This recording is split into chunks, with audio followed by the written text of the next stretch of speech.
மகளிருக்கான பெண் நடுவராக தேர்ந்தெடுக்கப்பட்டார். இதன் மூலம் தமிழகத்தில் இருந்து FIFA கால்பந்து நடுவராக செயல்பட்ட தேர்ந்தெடுக்கப்பட்ட முதல் பெண் என்ற பெருமை ரூபாதேவி பெற்றார்.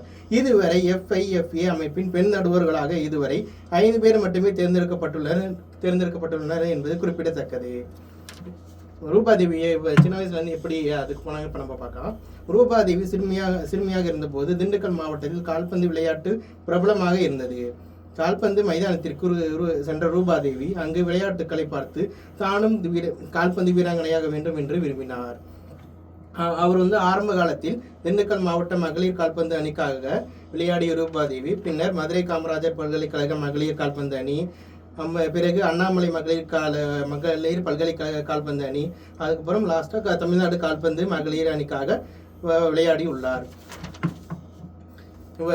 இவர் நம்ம திண்டுக்கல் மாவட்டத்தில் உள்ள சாதாரண குடும்பத்தைச் சேர்ந்த ரூபாதேவியின் விளையாட்டு வாழ்க்கைக்கு தேவையான அனைத்து செலவுகளையும் திண்டுக்கல் கால்பந்து அமைப்பு கவனித்துக் கொண்டது.